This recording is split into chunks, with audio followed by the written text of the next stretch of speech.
Hey now. That's going to be the theme this week because that's right there at the top of my lyrics for this week's song. Hey now. You're going to like that intro to the song. All right, let's get live. Are you ready to get live on a Wednesday? Oh, perfect. We're already live. I got a better way to do it now. I just figured it out. I told you I would figure this out. So when the countdown hits 0, and it is now, we can roll that intro.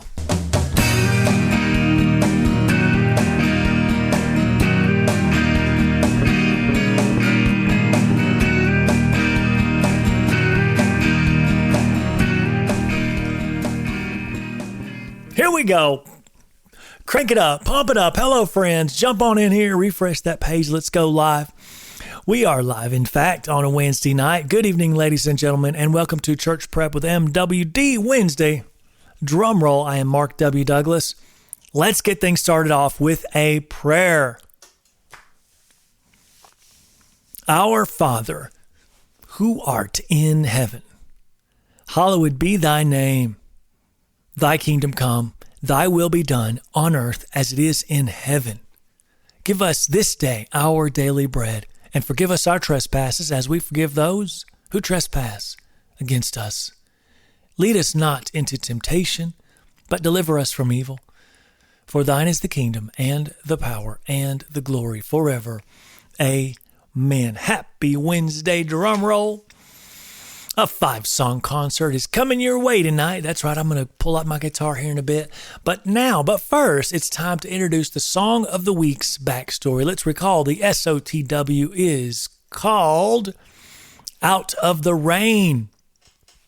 Look at that beautiful song, Out of the Rain, a testimony for yours truly, MWD, a little bit of a testimony.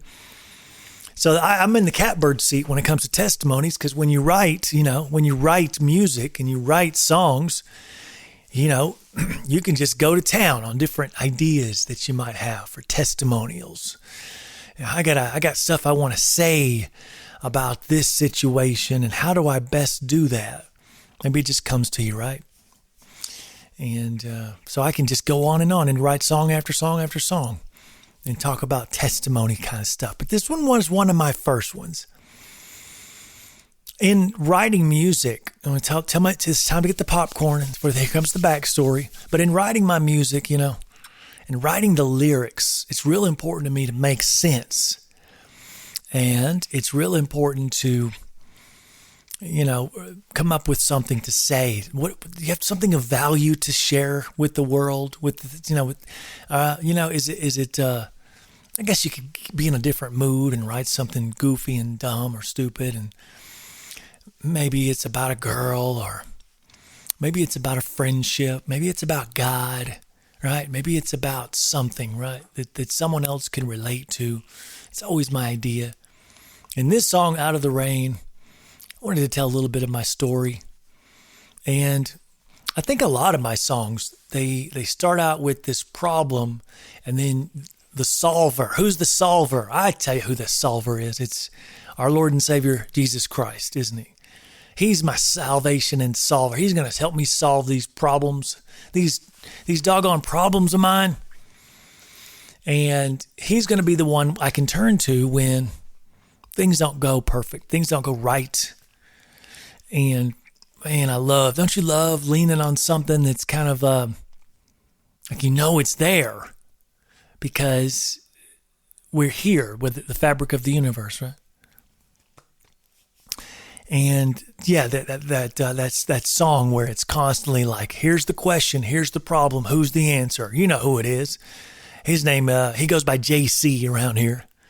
Jesus Christ, the Son of the living God. Let's take a look at those lyrics, Out of the Rain. Yeah, my testimony here a little bit.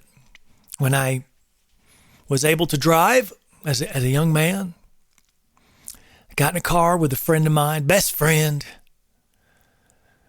and we headed down to Georgia one Saturday night. We stole a case of beer.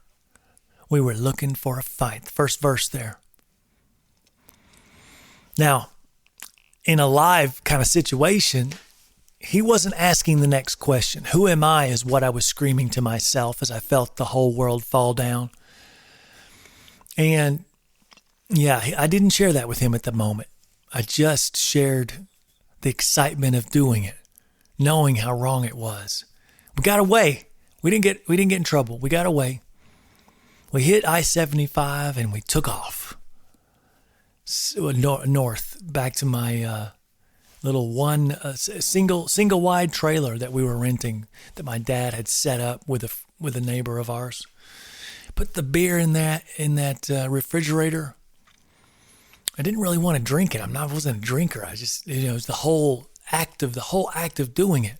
One of the first things that really, like, when you're young and most of us remember that first thing we really did bad as an adult. I really did. I've done that. I really could kick myself for doing that. This is that moment, right? Good news that it didn't end really badly for me, where maybe we were running up 75, going 75, 80 miles an hour in my tiny little stick shift junk car that I loved, of course.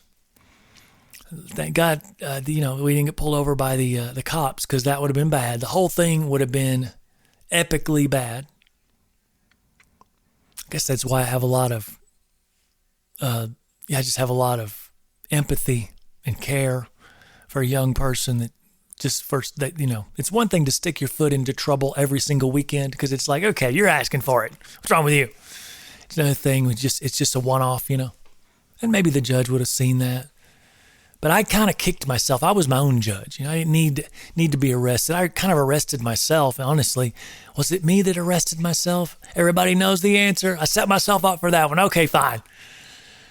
I didn't set myself up to be the Jiminy Cricket telling me you did wrong. The Holy Spirit stepped in and said, "You did wrong, big boy.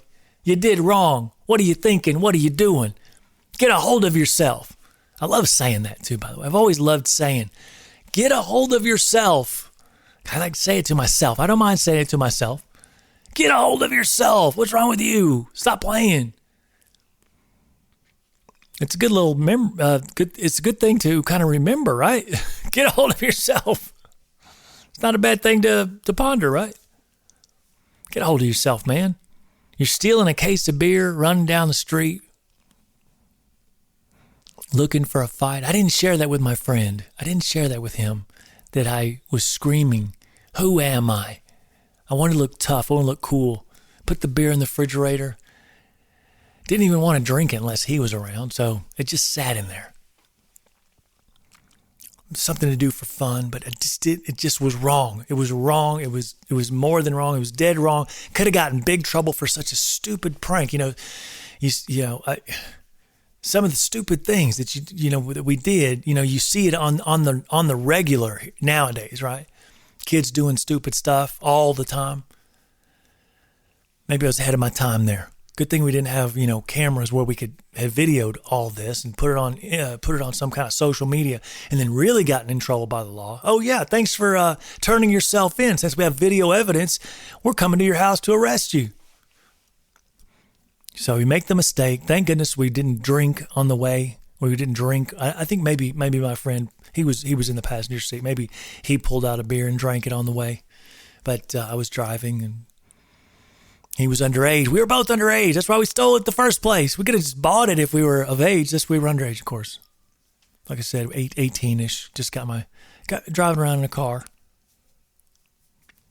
And then the next verse. Let's get to that next verse. Let's do it with a different person, right? A whole different person. And this person, good friend of mine, right? What are we talking? We're talking about God. Talking about God. And how, we're going to the same church and we love God, right? We love God. We want to be close to Him. And can you believe that this person had the nerve to say, I know it's not right. It's not the thing to do, smoke marijuana.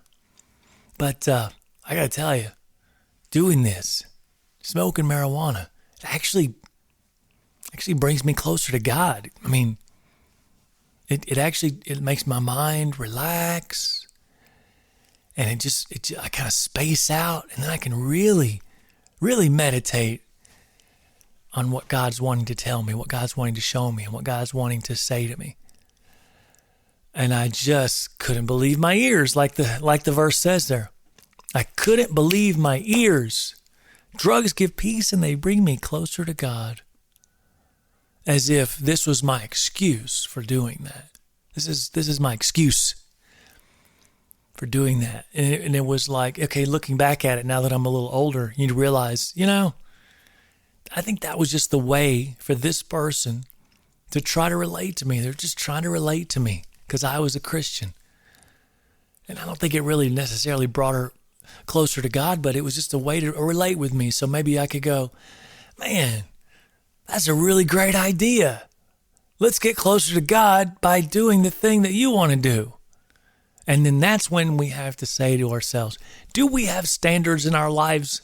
Do we have barriers or borderlines? Do you have a borderline where you say, I'm just not, I'll do a lot of stuff, but I won't do that. Right? I can do a lot, but man, that's where my morality kicks in.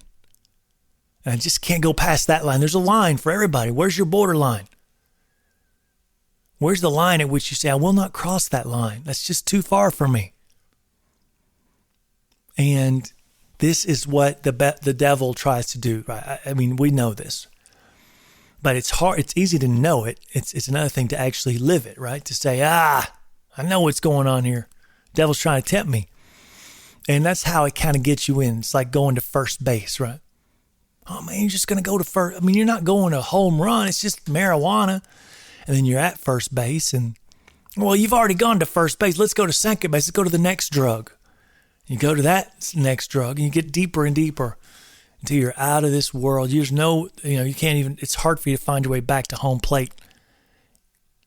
Going back and getting rid of all these drugs. You hear people say about it, right? And this, let me think. Hang on, I've got to do a little brainstorming now. So this is after, I got to think about this for a second. This was the first story. Yes, that's right. The first story, first verse was with one person that a best friend, right? This first verse, heading down to Georgia and stealing a case of beer. This was prior to the big thing happening to me in my life where, I drank some beer whenever my friend came over with that case, right? Because I was underage, couldn't get any more beer, so we better hoard it while we could. So I drank a little bit, but the idea was, when did I stop drinking? If you don't know this from other episodes that I've talked about, is that not too long after this happening, right? I found myself living in the same town as my mom down in Panama City, Florida, and an incident occurred that shook me to my core, and I decided to quit drinking at that moment, right? At that moment, I said, that is it. That is enough. I will not drink another drop of alcohol for the rest of my life. A promise. Because it shook me to my core. Clearly, I'm still on the wagon. Not a drop. And so it shook me to my core, and I said, this is not going to happen to me anymore. It had nothing to do with the law or anything. It was a family dispute, not with me. I was a bystander, but you just come to the point in time where you just say, in my case, I just said, I can see that it's destroying my family. Now it's maybe going to destroy me if I stay on this road and just keep thinking, oh, this is no big deal. This is fun. Come on, man. This is okay. There's nothing wrong with this. Just, you gotta have, you could have one, you could have two, and oh, come on, it's just 3 beers, right? And then the beers turn into other alcohol types, a little stronger. Now we're getting a little stronger. Oh, now we're getting real strong. Now we're doing it every night. Now you might maybe kind of addicted to it every night. Is this really the life? Is this really what you want to do? And he's just throwing money away for this. It's not even pleasure. I always thought about it as just winning away the time by being a little drunk. You're just winning away the time that in a day that you could be thinking about something that is important, something that you could get accomplished, something that means something, taking care of your family, making yourself actual food instead of that liquid bread. So I said no, and so this first verse happened before I said no to alcohol, and that was in 1994, in May of 1994, and that was the last time I had any kind of alcohol. So very, very glad I did that because I've never needed it. Going to DJ parties, alcohol's flowing. They're offering me, we've done this for 14 years now. So as you can imagine, God did something big time to me, and enough to where there is no. It's not even like saying, "Oh God, do it." I have to say no. I have to say no. Let me play. Please, Lord, help me say no. No, it doesn't work that way with me. It doesn't work. I'm not saying it doesn't work that way with everybody, but it's just like, no, I don't have to plead with anybody. I just say, I'm sorry, I don't drink. I don't have to think about it twice. Go, oh man, I had to say, should I have said no? They were really being nice to me. You have a couple of partiers that really push. They're like, come on, man, just one. After you tell them that, no, I don't drink. And most people get it like, oh, okay, he has a problem with alcohol. And, I just say it. I don't have to. I'm trying to be nice, and I'm like, no, seriously, no. I'm not drinking. But it's only happened like maybe once. So, but every time, I guess that's a good point. Every time I think about alcohol, in that regard, I just think, no, God's healed me of that.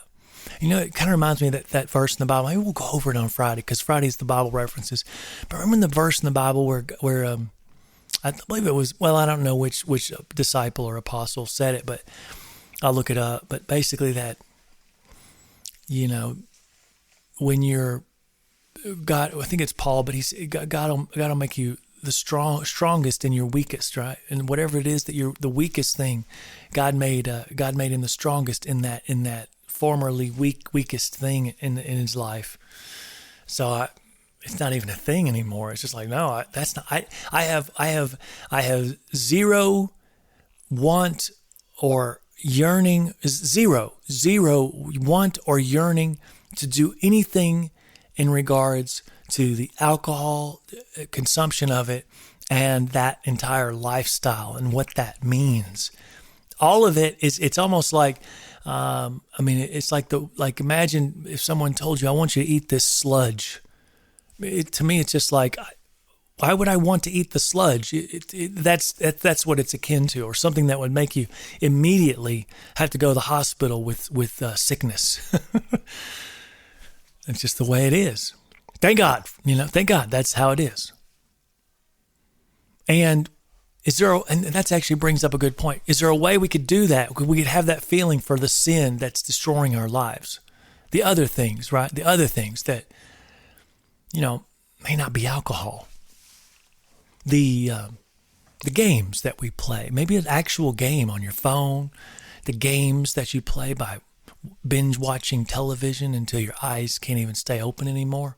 That's a game, by the way. It's like we want to make fun of the guy that's a warlord in this game that he's playing on the Xbox, but we don't see the connection between this guy spending all his time in his mom's basement playing video games. You don't see the connection between that and how much television you binge watch, all the shows you watch, and the ridiculous amounts of time you are wasting.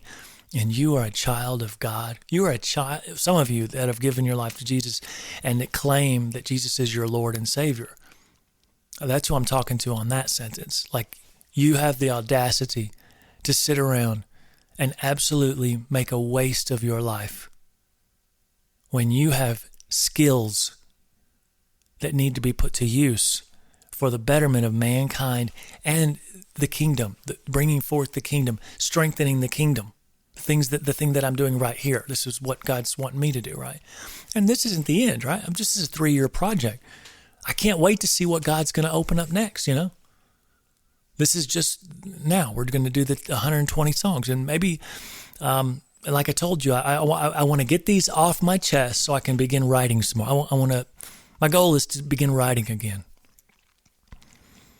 I just want to write some more, but I just cannot write another song and I couldn't begin that whole process, right? And then these songs are still sitting in a book. No, I have to get these out first, and then I'm going to start writing again. Brand new material. Can't wait to see what's going to happen with that. Out of the rain. So post saying no to alcohol, right? Post that, right? Getting my life back on track, coming back home to Chattanooga area, and post saying no to alcohol. That's when I got verse 2. Okay? So a lot of time had passed. That's when I got verse 2. So here we are in verse 2. I have a friend of mine who's telling me that drugs give peace and they bring me closer to God. And here we are. We met in a Christian situation, and I am working on my Christianity. I am working on testing in a way you know how it is when you're a young Christian and you really are drinking milk. And you're just seeing how does this Christianity play out in real life? That's a great way to put it. How does this thing called Christianity and following Jesus and being his follower, how does it actually work? What are the gears that once that thing hits the secular world with secular ideas, right? How does that mechanism, the antikythral mechanism of Christianity, how does that work when you bombard it with the secular world, secular music, secular ideas, feminism, all the things, right? Other religions. What's going to come out of my mouth? Because at that point I was a young Christian. But I knew that saying, let's all do drugs so we can be closer to God and be on this plane, I knew that was wrong.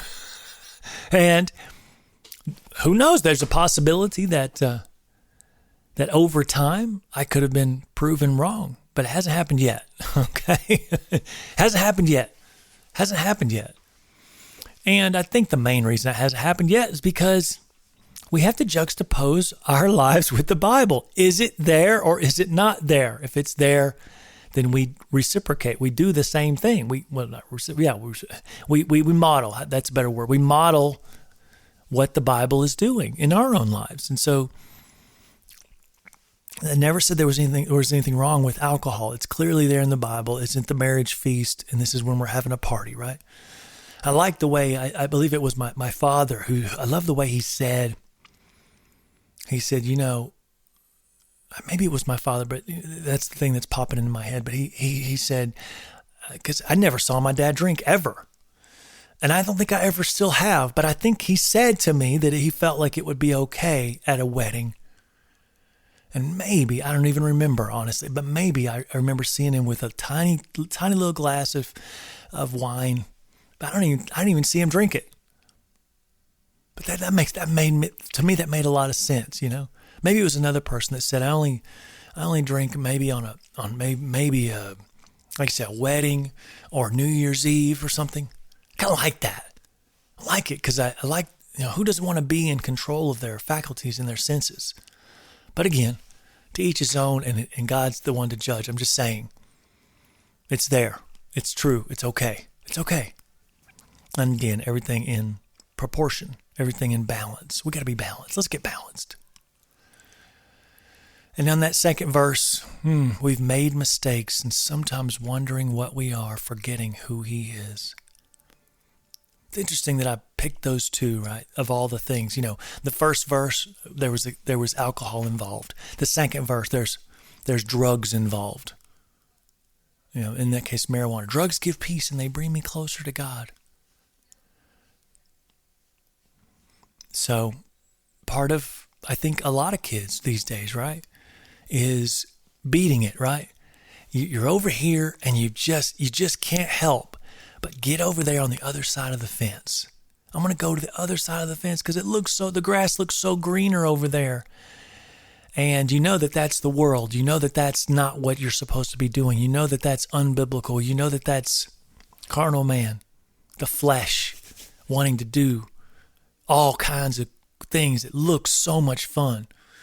And the great thing about church the churches that I grew up in is I don't know how they planned it this way, but they always seem to bombard me and my sisters and our youth groups, the various youth groups. They always seem to bombard me with people like this may sound bad, like losers that would tell their stories, total losers that would tell their stories and make you wish that you would never, ever, for the love of God, I will never, ever ruin my life the way this guy's ruined his life. Like, I don't ever want to be like this guy.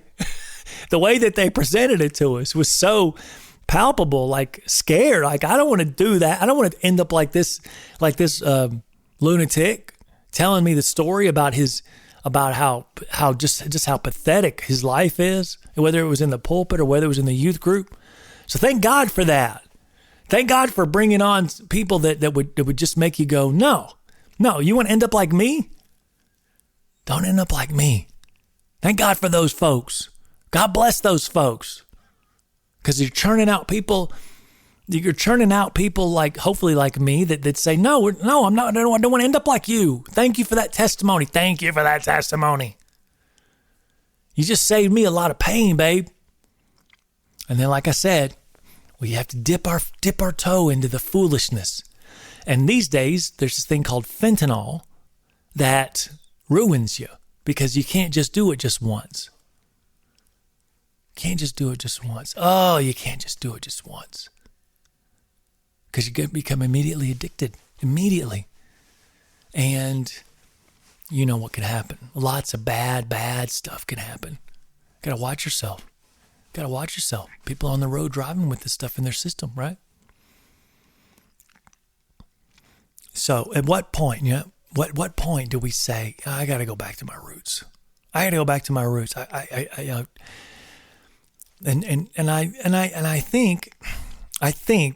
this is again let's get a little why would anybody even want to go over to the grass is greener side, that carnal side? Well, it's because the life that we have here as Christians, it's about, right? It's not necessarily about carnal flesh, joy, dopamine, right? Being hooked up into that dopamine IV. The life as Christians is spelled out in the scriptures. This is going to be tough. This is going to be hard. You're going to have to suffer in my name. There's going to be a lot of suffering going on in my name. And I mentioned it the other day about being in his perfect will. And I alluded to the idea that you would have a nice house and a nice car. And do you really think that this is God's will? I think I needed to give more context. Of course, I don't mean that having all those things means you're in better, quote unquote, air quotes here, better God's will. This is somehow having these nice things and being in this nice environment and being in this wonderful space of reality that we have here in America, that all of a sudden, man, that now we know you're in God's will because look, you got the nice car, the nice house, and the whatever, fill in the blank. We know that that's not true biblically. We know that that's not true, right? We know that that's not true. It's easier for a rich man to go through an eye of a needle than to enter the kingdom of heaven. What does that mean? What does it mean to sell all that you have and follow Jesus? Sell all that you have and follow. What does that mean? Really? then who's going to listen to us? How can we be on the platforms? How do we and goes back to the monetary thing. How are we supposed to reach the gospel and, to every creature with no money? And shouldn't we get money to then reach the world? And how are we going to do this without starving to death? How are we supposed to go from town to town? And so with all these good questions, of course, all good questions, and I don't know the answer, because how can you give all of your stuff away and simultaneously have the resources to share the gospel to every creature? How do you do that simultaneously? I certainly don't know.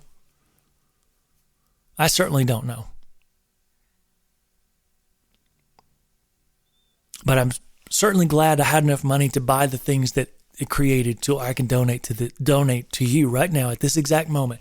Donate to you the songs that I've written. I'm donating them to you, donating them to God, and donating it to God's people, the church, and people that aren't saved yet, that may be interested in being saved and following Jesus.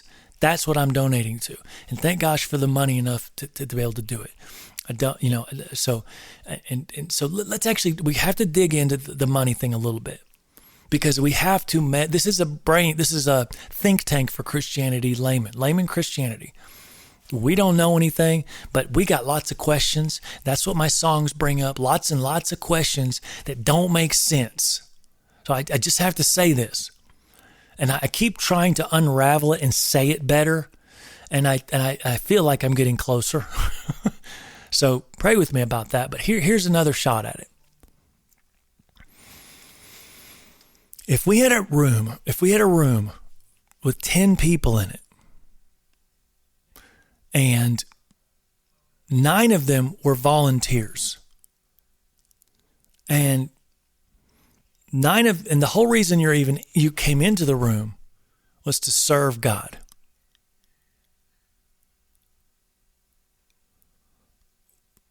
On the regular,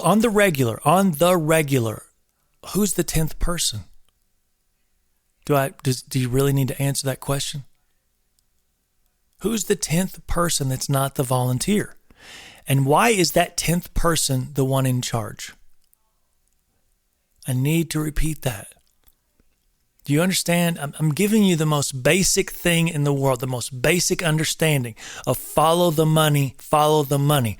Why do you do anything? Right? Most of the time it's with money, but when it's volunteerism, it's the most, it's just the most sincere form of belief, right? So when I say 10 people in a room and 9 of them are volunteers, again, the 9 people have taken off from work, maybe. They've got up, they've taken showers, think of all the things that you would do to even get into the room. You want to brush your teeth, and you're doing all that with no expectation of money. You're doing it as a volunteer. I'm volunteering my love, my time, my effort to be inside of this room. But one person is not a volunteer. Who is that? And why is that the person that's in charge? You know what I'm unfolding here? This is just a think tank. Can we say it out loud? Yes, we can. The one person who's getting paid, would that person be here if not for being paid? And why are they in charge if they wouldn't be here for not getting paid? This is so simple, but it's diabolical that you and I as church would put the one person who, if they weren't getting paid, would not be in this volunteer room. I want you to pray about that. I want you to meditate on it. This is not rocket science. The one person who's not a volunteer, getting paid, would not be in this room volunteering with you and your love, the love that you want to do for whatever it is, the community, the church, giving, all the fruits of the Spirit, right? goodness, kindness, faithfulness, gentleness. They wouldn't be joining you in that effort of volunteerism. And yet you've put them in charge? We've got a problem, church. This is mental. This is mental. And I'm still waiting to see the layman, like myself, speak the words that I'm speaking. And for example, the examples are so numerous. I can't. The better thing to say is I can't find an example doing the other thing, what I'm doing. I can't find that example. Every example I look at, they are figuring out ways to make money via Christianity. Even the people exposing the people taking your money. Let me repeat that. Even the people and the groups, right, that are exposing the church's bad deeds, wasting of the money, foolishness behind the pulpit. Even them, they're completely sucked into the money. Meaning, back to the room, meaning they wouldn't be doing the thing that they're doing, which is exposing this garbage in our church. They wouldn't be doing even the exposing if not for making money. Mind blown. Do you see? We are in a sickness that cannot be measured. It cannot be measured. It's, by the way, what I just said, it is objectively true. The one person that wouldn't be there leading you, a bunch of volunteers, they wouldn't be in the room leading you. Not all, but most. If not for the money bag. This is Christianity. This should make your head explode. So I just go back to kind of so simply explain. If all 10 of us as volunteers just met up here in my living room or met over here in the fitness gym that I had for 21 years, rented out this space, and it was empty every Sunday, bar none. There may have been one Sunday where I did a boys' home sleepover. We had a good time, all-nighter. May have been one Sunday that I was there working. 21 years. My wife's bridal shop, 8 years now. Never, ever had anybody in it. Air-conditioned space on a Sunday morning. We could have had a group of believers, volunteer believers, meeting to talk about Jesus, to talk about his goodness. And yet most of us, not all, most of us would rather do it the other way. We would rather pay a guy to be consistently there, teaching us something. And then here comes the, we got to, there's a mortgage, and we got extra. We got the music minister, and he's got a mortgage now. Oh, and then the secretary, got to have a secretary. And then there's we got a little section over here, a new wing for the church and the children's ministry. So we got the children's ministry leader, they got a mortgage, and now we have the youth ministry, and then we got the college and career ministry, and then we have the singles minister. Each one of those needs a secretary. Oh, did I say too much? Anyway, we got a lot of people on staff, Mark. We got to pay these people.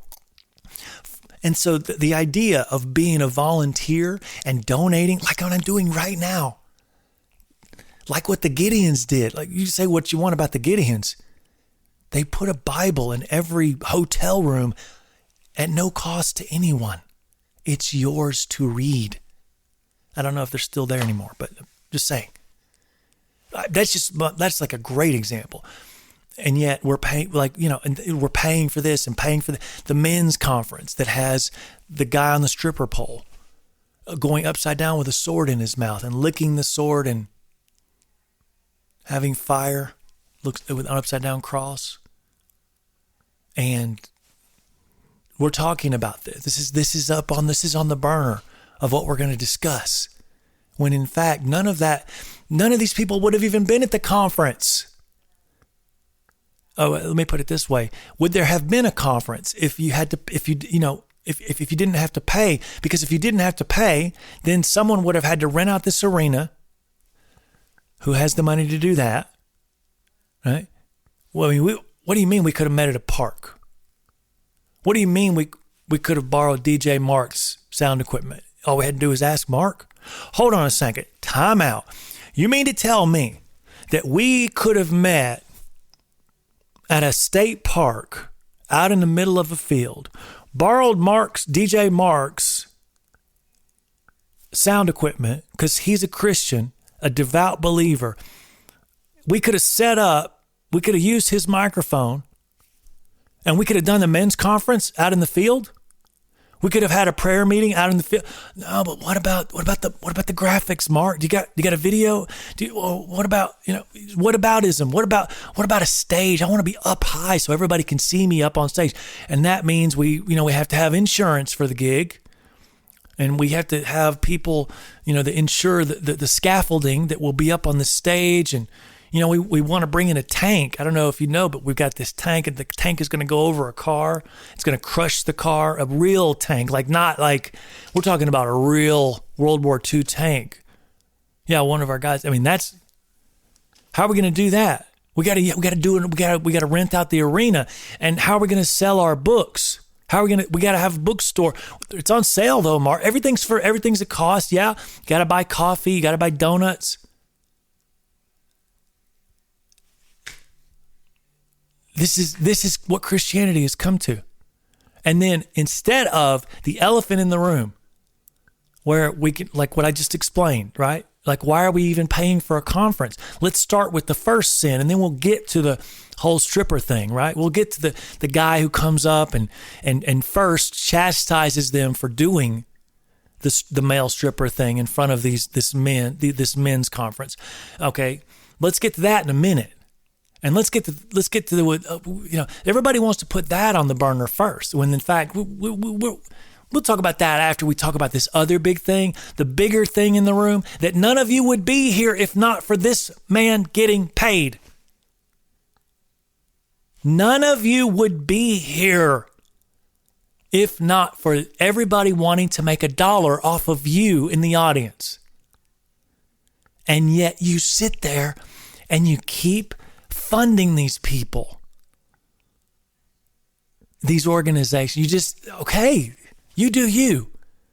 But I'm just trying to help you realize that you're just in a whirlwind of nonsense and foolishness, on an epic level of foolishness.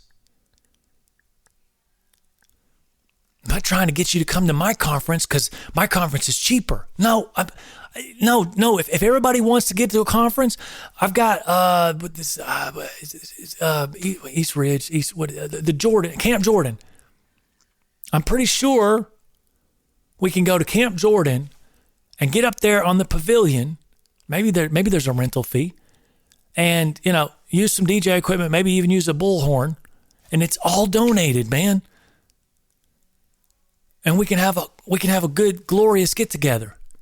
We don't have to pay a bunch of Christian artists to be there. We have to work with their agent. Oh, the agent wants more money for so-and-so. Could we get so-and-so? Oh, we can't get them either.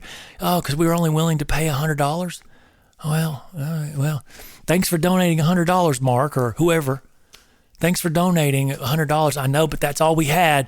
And this artist over here, he wants like 10,000 to come and play for us at our Christian concert, our Christian get together. It's just, I just want to know. I just want to say this enough times so your head can start. Is there anything in there? Is there anything? Can we get through that big thick skull to where you say, and this is the trick of this whole thing. instead of Mark just saying it here on this show. See, we're starting a little, I've got a little lighter and I'm trying to start a fire under you. I'm trying to light your match. Am I going to light your candle? Let's put it that way. Can we light your candle? Can I get you ready? Let's light your flint. Let's light your wick. Let's get your candle burning to where you get what I'm saying and go, you know what? I don't talk too well. I'm an old country redneck. I'm from the South, or maybe you could say I'm from the North. Maybe you could say I'm from the Midwest. Or maybe you could say I'm from the West Coast. But I see what Mark is saying. I'm going to go to my pastor, and this is what it's all about. We've got to do the snowball. It takes one person like me who's sitting there. This is what it is, folks. This is where I've written my songs. I'm sitting on the corner of an intersection, and I'm just watching the train wreck. And I'm reporting on what I'm seeing. This is this layman show right here. I'm reporting on what I'm seeing happening. I've not done anything. I'm just telling you. I'm a reporter. I'm just the average guy. Hey, Mark, what's that you see on the corner? Put a microphone right here. This is what this microphone is. Tell us what you see on the corner. Well, here's what I see. It seems like people are so blinded by this thing that's been happening since their parents have went to church and since their parents' parents have went to church. And we're just so used to it because it's generational now that it's normal to pay a guy who wouldn't be there next Sunday if he wasn't getting paid. That's normal, by the way. That's normal. Who wouldn't be here next Sunday if he wasn't getting paid? And that's the guy we're going to put in charge. This is mental, people. Why would you want to hear somebody just pick a classical guitar? No, Mark, I would rather spend money on Christian music. I would rather spend money and go buy an album, an artist that has taken the time to hire a bunch of musicians, and now they're going to charge me for the privilege to listen to that Christian music. In the Christian radio station that I complained about in show 0, that a Christian radio station, I'm going to call them up on the phone. Hey, my name's Mark Douglas, and I'd like to share with you my music. We're not going to play your songs on the radio. We only play songs from Nashville. We only play songs from people that have an agent. Christian music, Christian radio station. And then this was before I had the ideal about money and not like, why are we? So then there's commercials. Commercials on that beautiful Christian station. Commercials all day long. Top of the hour, bottom of the hour. Commercials at halfway through the hour. Commercials. And we're selling. What are we selling? What's the content? Christian content, Mark. Don't you know?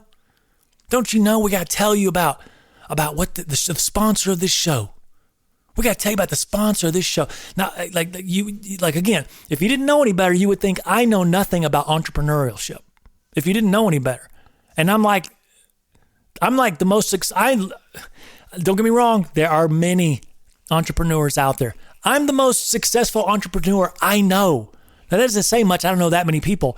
I'm the most successful entrepreneur I know.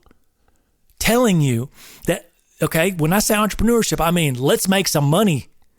Let's make some money. But when it comes to Christianity, it stops. Enough. This is where we draw the line. This is where we say enough is enough is enough. We're not. This is holy. This is sacred. This is the line, the boundary at which we will not cross. And yet it's the norm. It's the norm. So I truly believe, I love talking about the money thing, because I truly believe that yes, everything you know about everything might completely change when we stop paying people for Christianity. But guess what that's going to do? All the people who are in it for the money are going to get away from us. Get away from us. But I have to light your candle first. I have to say, Do you get what I'm saying? Now go to your church and straighten it out. Go to your business meeting on a Wednesday night. Go to your people. Go and say, I've got some light I would like to share with you. I have come to a realization that what you're doing on X, on what you're doing on Y, and you set it up and you just, you clean it out like you clean the gutters out. And I'm not saying we should get rid of the pastors. I'm not saying that. I'm just saying this is the current system. I'm not saying get rid of your pastor because he's making money.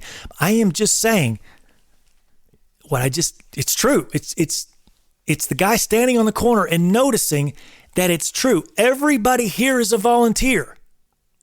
Check that box. That is objectively true, except for one or two people. And those are the people that are in charge. Everything I just said is true. What do we do about that? I don't know. But I know it first. But the first thing we could do is say, let's put that on hold just for a second. That's fine. That's dandy. Let's put that on hold for a second.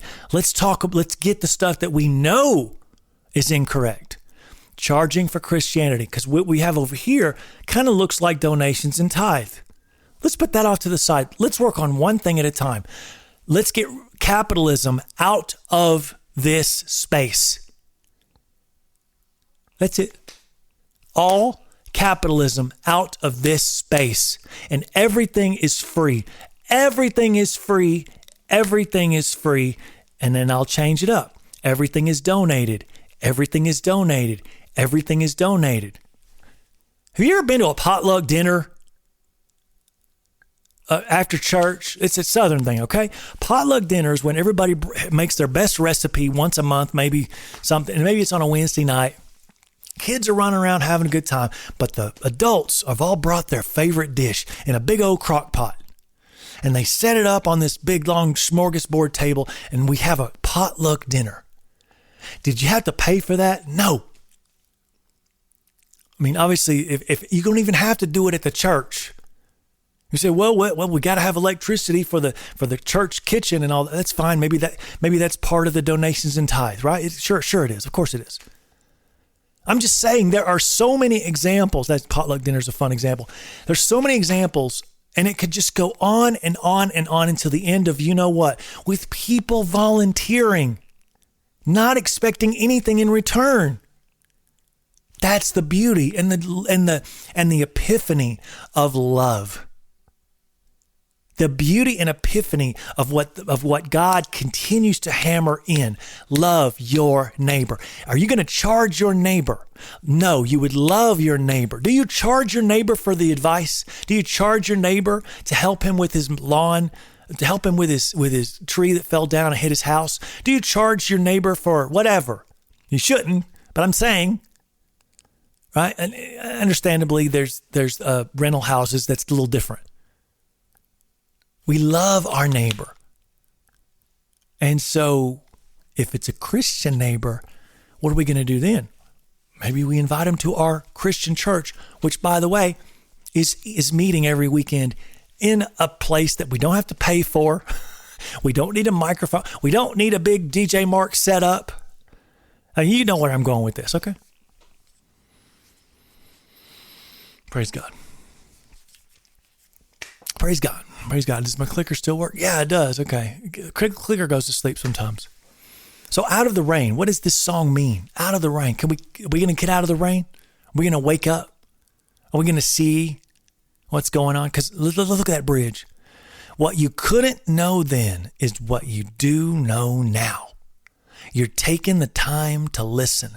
You hear the voice. You have an ear to listen. Can't wait to go over that verse on Friday. Do you have an ear to listen? Oh, man. The parable, I believe, that Jesus gave, talking about having an ear to listen. I mean, he's basically saying, you have ears, right?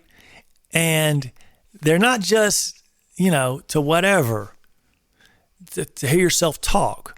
You need to have an ear to listen to when someone else has something to say. Praise God. So, I'm gonna invite you tonight. Like think about tonight, right there on the words. Right. Let's look at that chorus. Hey, now won't you come out of the rain tonight? Let me. Obviously, that's first person God. Let me shelter you. That's God talking. I need to make that note there. Everybody needs to know. The chorus is God talking. It's cold and you're alone. Hey, what you fighting for? The love you want to find is right here. That's God's first person. And then here I am. It goes to Mark first person, right? And the first verse. The second verse, Mark first person. Pre-chorus. And I would say the bridge is back to God. But what you couldn't know then is what you do know now. You're taking the time to listen. You hear the voice, you have an ear to listen. Maybe that's back to God's voice, right? Hey, now won't you come? Let me shelter you. I love it. I love going back and forth. First person God, man, God, man, God, man. It's like God, you're having this wrestling match with God, and he's telling you, you're supposed to be doing this, and you go, well, I don't know if I want to do that. And he goes, no, you really need to be doing this, and it goes back and forth. Isn't that fun to have this? I don't understand you, God. I want to understand you, but I don't understand you. And God's going, I want to understand you, Mark, but I don't understand you. What do you mean you don't understand me? I'm the one who doesn't understand you. Let's go.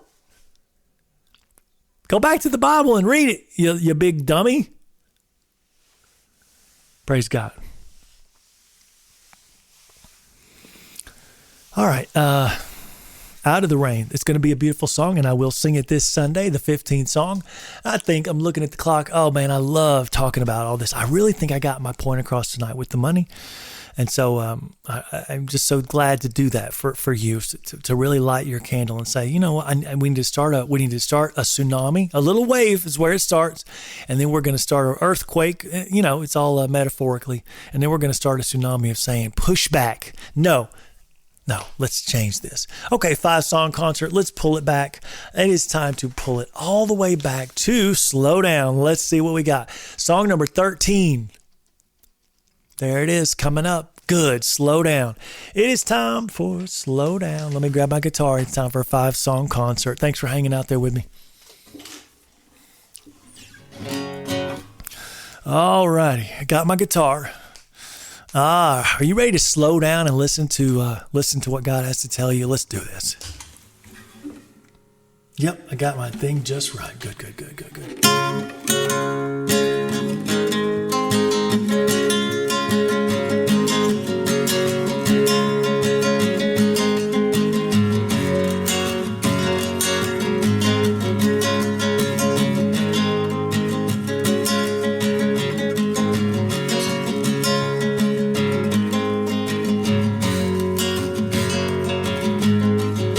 For someone who runs in every direction, you sure seem sure of yourself. Kinda like a cannonball, just a very arranged mess, and that's a fact. You kinda remind me of me, and the funny thing is that's how I used to be. If we could slow down, slow down, slow down. If we could slow down, slow down, slow down. Here's a toast from yours truly. You've done everything in the world, just about a half a mile turn right, and you have arrived. You kinda remind me of me before I felt my knees where I need to be. If we could slow down, slow down, slow down. If we could slow down, slow down, slow down. Walking in the wrong direction, you're not alone. The gate is wide for this deception. Follow along. Your neighbor's fault won't be protection from right and wrong. Slow down. There's a box blaring out there and a book in a corner. A thought for the family a long time ago. There's a moment you missed just a second ago. It was yours to have with you, and you're not giving nothing when the well is empty and you're not thirsty.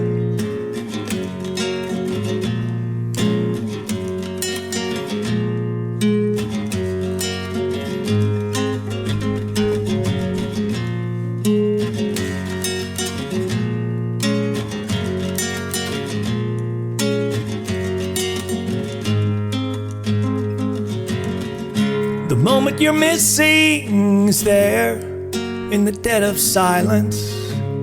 Put your hand to your chest and feel the beat. You have been made complete, and every breath to breathe for you,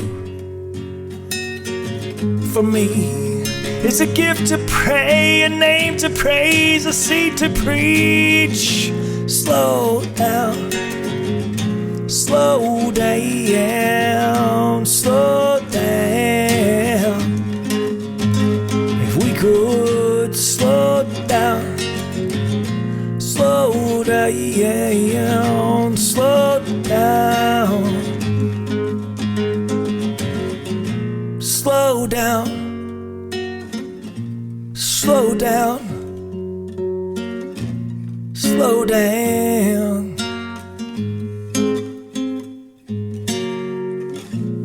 Slow down, slow down, slow down.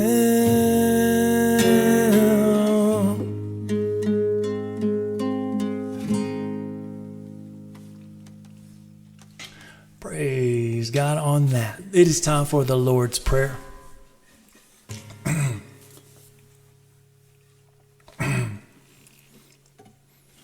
Father,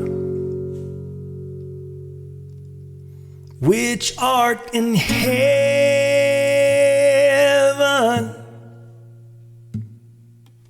Father, hallowed be thy name. Father, your kingdom come. Father,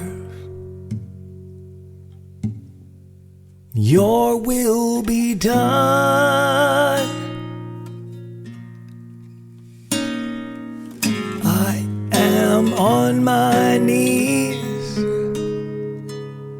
praises unto thee, and with humility I worship you, my King.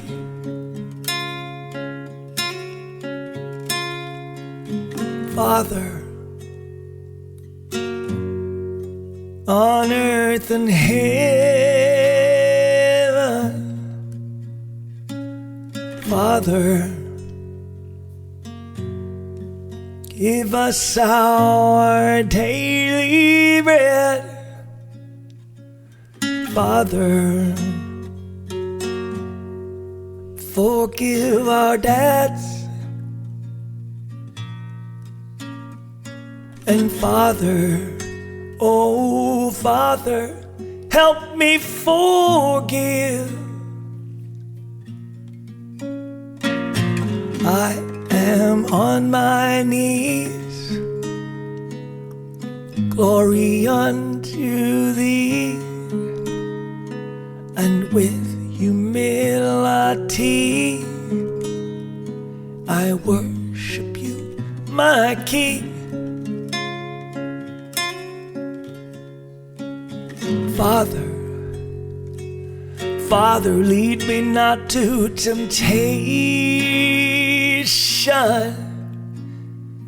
And Father, Oh, Father, deliver me. I am on my knees. Power unto thee, and with humility I worship you, my King. Father, Father, Father, Father, hear my prayer.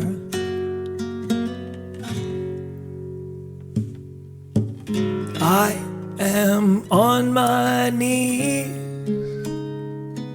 Forever I will see your kingdom that will be, to worship you, my King.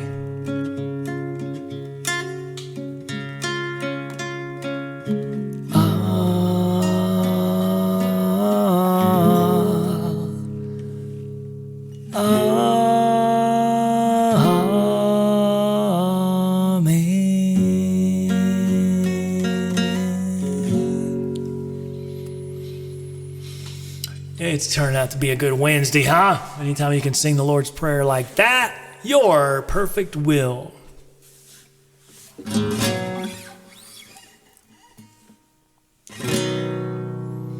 For so long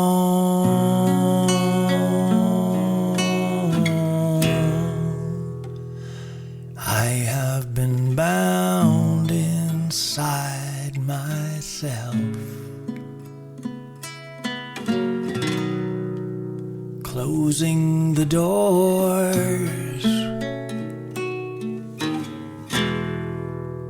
hoping I'll find my way somehow. But could I be the one? Could I be the one you're calling, Lord? Deep inside your arms, when all I have is faith, will it be enough to carry me through to your perfect will?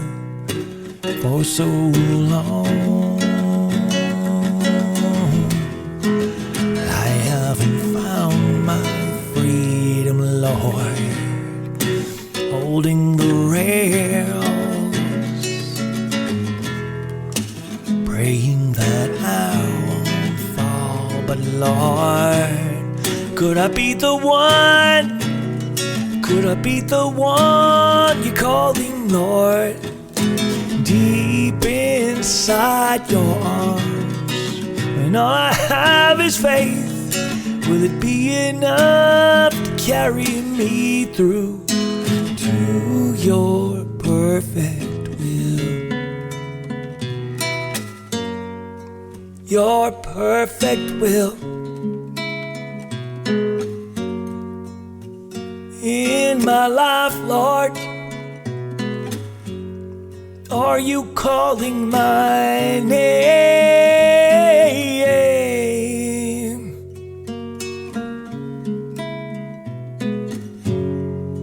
Your perfect will in my life, Lord. Is that you calling my name?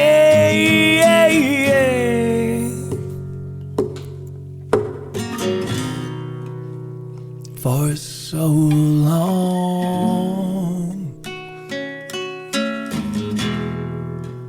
I have been waiting for someone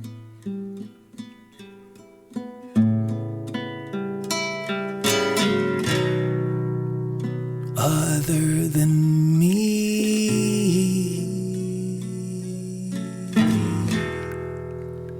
to take the lead while the work is done.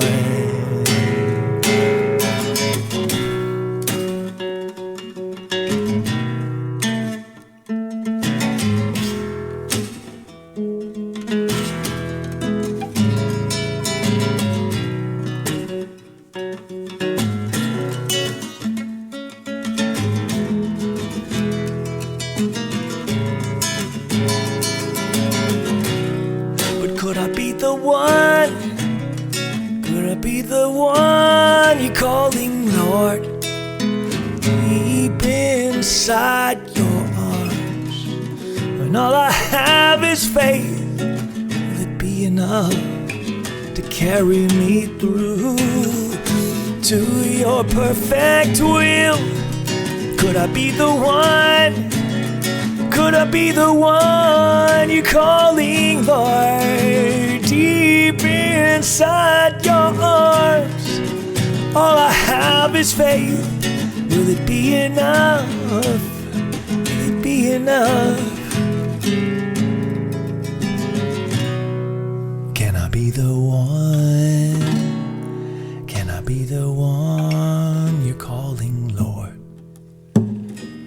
Deep inside your arms, with a little bit of faith, I pray that you will carry me through to your perfect will.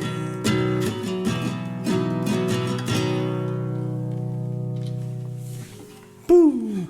All a man can be. What's this? All a man can be. One of my faves. All-time faves. I'm going to stick with the Christian bridge again. Make sure the clicker's working. Yeah, not too much time.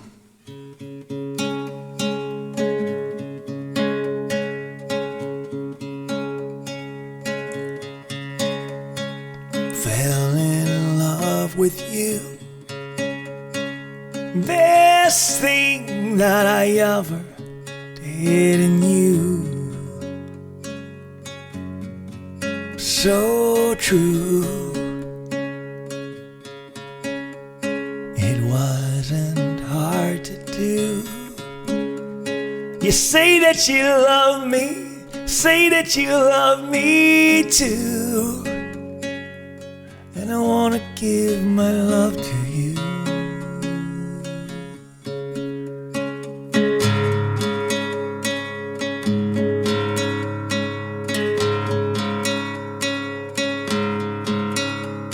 You know just what I need, anytime, any place, it's free. You're no string giving, and you say I'm always on your mind. Oh, how you love me. With you it's not hard to believe that you'd give your life for me. Ooh, and there's just one thing that you should know. You are the one. You're the only one. I live my life for you. Ooh, you're so true. You are the one. You're the only one. I give my life to you. Ooh, and I love you. It's your love that amazes me. You make me all a man can be.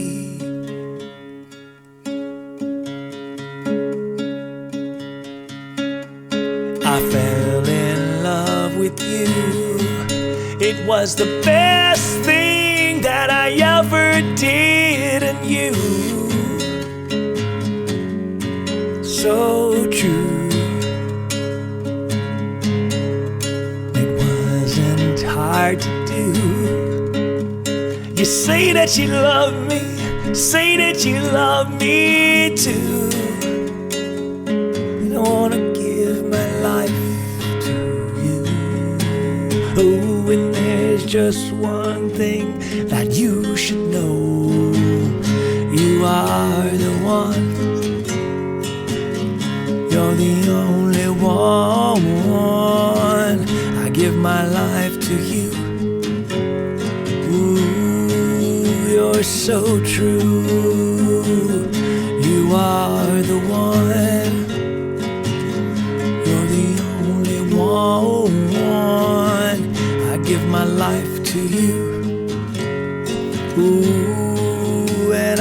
love you.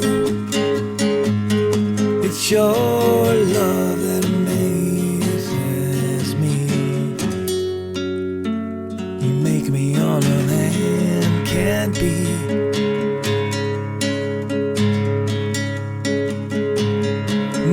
When your eyes saw me, when in the secret place I was made wonderfully. So search me and know my heart till I can be all a man can be. Ooh, and there's just one thing that you gotta know.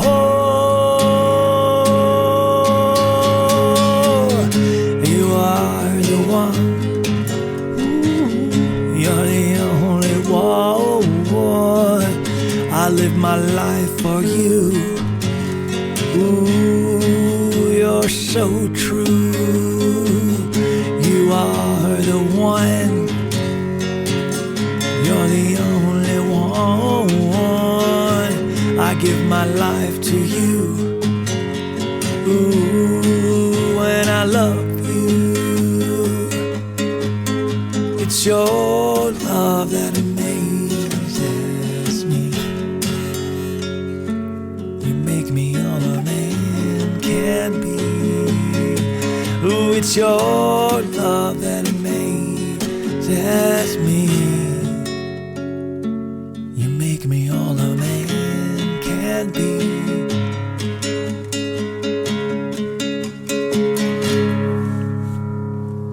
All a man can be.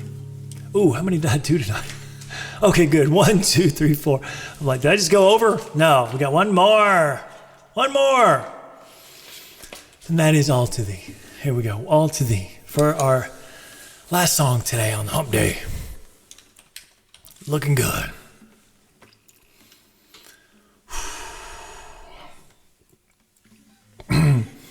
Raise my hands, lift my voice, all to thee, my Lord, all to thee.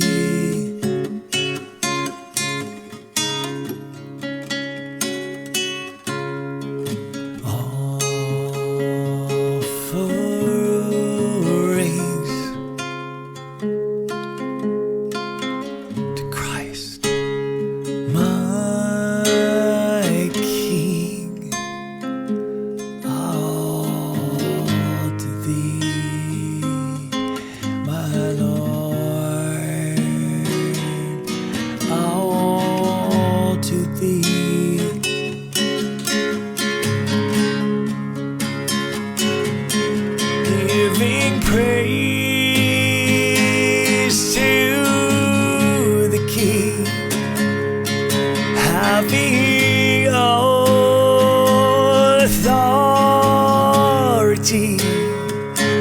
Your will be done on the earth as it is in heaven.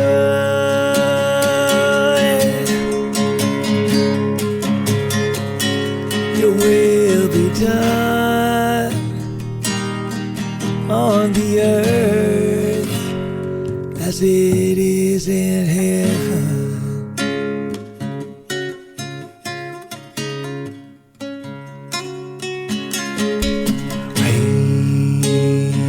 Raise my hands, lift my voice, all to thee, my Lord,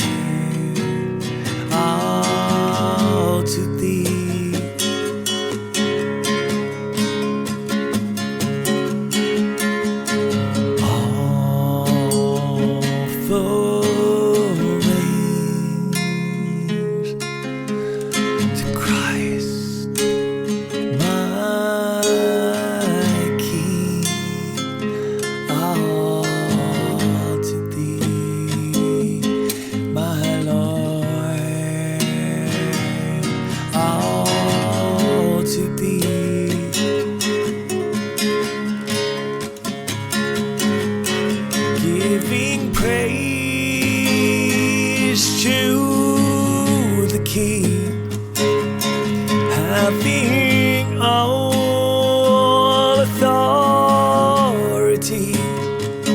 Your will be done on the earth as it is in heaven.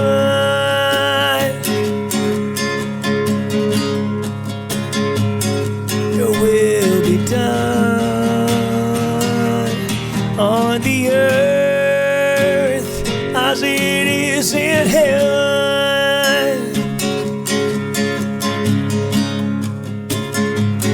Your will be done on the earth as it is in heaven.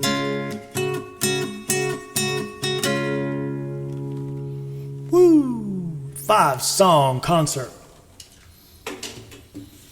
Thanks for hanging out. Let's finish this off.